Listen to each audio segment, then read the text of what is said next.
पीले दांत वाली बहू। रंजना कभी ब्रश नहीं करती थी।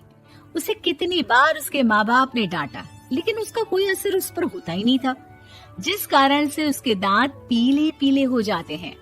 शादी के बाद।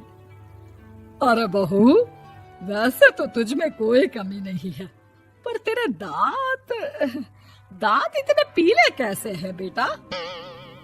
कैसे मतलब? कोई सर्जरी थोड़ी ना कराइए। वो तो क्या नाम, मैं ब्रश नहीं करती थी तो पीले हो गए। अब क्या करूं? आप कहे तो लाल करवा लूं या फिर काले? यार ये क्या है, क्यों माँ से लड़ रही हो? लड़ रही हूँ? अरे मैं लड़ रही हूँ या ये बोल रही है कि दांत पीले हैं, पीले। अरे तपस्या थोड़ी ना की है इन्हें पीले करने के लिए। बकायदा ब्रश नहीं किया है 20 साल तक, तब जाकर। छी, कैसी बात कर रही हो? ये उस वक्त तो पीले नहीं थे जब हम लोग तुम्हें देखने आए थे। अरे तब साफ करवा लिया होगा डेंटिस्ट के पास जाकर। अब देखो कैसे पीले पीले लग रहे हैं।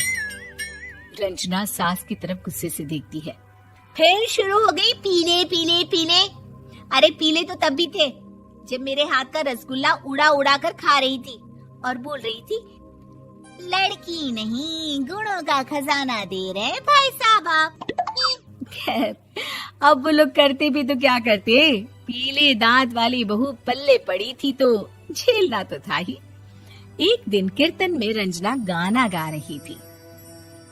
अरे कमला बहन, माँ का द्वार है, यहाँ तो सब शुद्ध होकर आते हैं, फिर अपनी बहू को ब्रश भी नहीं करवाती तुम। दूर से पीले पीले दांत भक्ति में बाधा उत्पन्न कर रहे हैं। अरे कोई 2 साल के बच्चे थोड़ी ना लेकर आई हूँ मैं बहू बनाकर। अच्छी खासी लड़की है, अरे कैसे करवाऊं ब्रश? ये तो उसे खुद करना चाहिए ना। अब माँ बाप तो इसके जैसे तैसे निपटा दिए, ये नहीं सोचा कि सास कैसे संभालेगी। सास बहू को लेकर घर आ जाती है, लेकिन सोच लेती है कि अब इसे लेकर कहीं नहीं जाएगी। अगले रोज बहू कहती है, अरे क्या हो गया, मंदिर नहीं जाना क्या? कीर्तन का वक्त हो रहा है। मेरी मधुर वाणी से कान्हा जी जागते हैं और सोते हैं। आप तो जानती है ना उनकी भक्ति में कितना मन लगता है मेरा। वो क्या है ना, तबीयत ठीक नहीं लग रही है मेरी, आराम करूंगी मैं। तबीयत ठीक नहीं लग रही? अभी तो मिथुन के गाने पर नाच रही थी आप, और अब बोल रही है कि तबीयत ठीक नहीं लग रही। अरे भक्ति में मन लगा लो सासू माँ, ऊपर जाना है, क्या मुंह दिखाओगी आप? हाँ? सास को बहू की बात पर गुस्सा आ जाता है। मैं क्या मुंह दिखाऊंगी, इसकी चिंता तो ना कर, समझी? अपने मुंह की चिंता कर, जो ये पीले पीले दांत लेकर हर जगह पहुंच जाती है। पता है लोग कितना मजाक बनाते हैं। ना जी ना, मैं नहीं जाना कहीं तेरे साथ। तो ये बात है। कोई ना, मत जाओ, मैं अपने कमरे में ही बैठकर भक्ति कर लूंगी। ऊपर वाला दांत थोड़ी ना देखता है, मन देखता है, भावना देखता है। और अरे बस बस, तू सब कुछ दिखा, बस ये सफेद चमकदार दांत ना दिखाना किसी को, है? जा यहाँ से। बहू को सास की बात का कोई फर्क नहीं पड़ता, वो तो जैसी थी वैसी ही रह जाती है। सुबह नहाकर किचन में खाना बनाना, फिर खाना खाना, कीर्तन भजन करना और सो जाना। एक दिन, माँ जी मैं सहेली के घर जा रही हूँ, शाम को लेट आऊंगी। हाँ, तो जाना, मैंने कौन सा तेरी आरती करनी है घर पर बैठकर। रंजना सहेली के घर जाती है, जहाँ वो पार्टी में जाने की तैयारी कर रही होती है। अरे शिखा, कहाँ जाने की तैयारी कर रही है? मैं गलत वक्त पर आ गई क्या? अरे नहीं यार, उल्टा सही वक्त पर आई है। मैंने ये साड़ी और ज्वेलरी निकाली है यार, शाम को इनके ऑफिस की एक पार्टी में जाना है। बताना कैसा लग रहा है ये सब?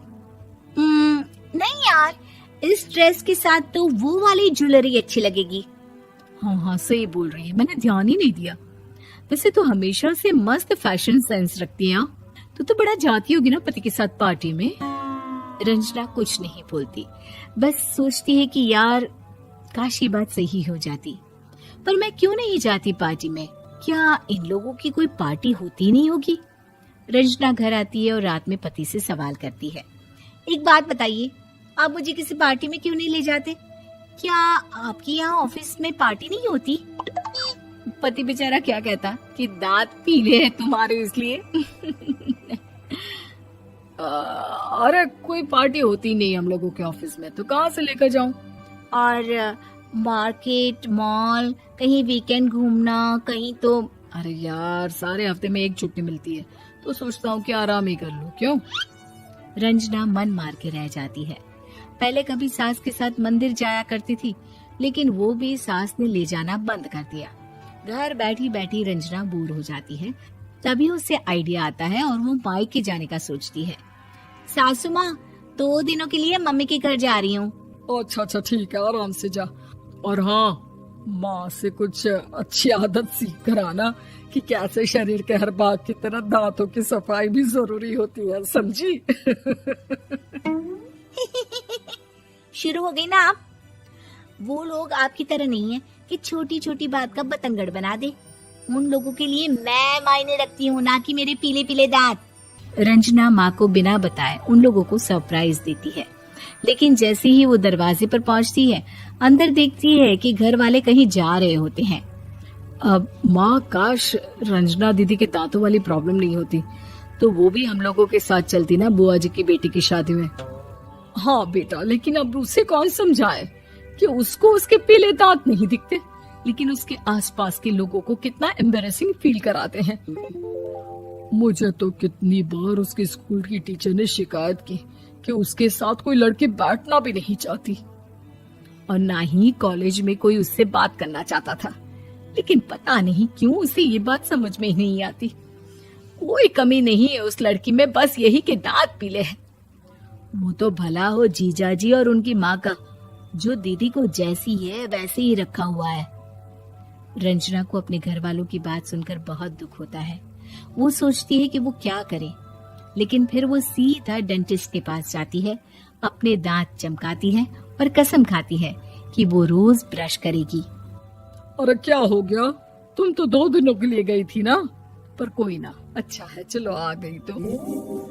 रंजना सास के सामने आकर खड़ी हो जाती है और पूरी स्माइल करती है, उसके चमकदार दांतों को दिखाती हुई।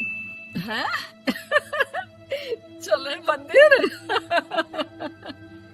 माँ, मुझे माफ कर दीजिए, मैंने आप लोगों को बहुत एम्बैरेसिंग फील करवाया। मैं आज से रोज ब्रश करूंगी।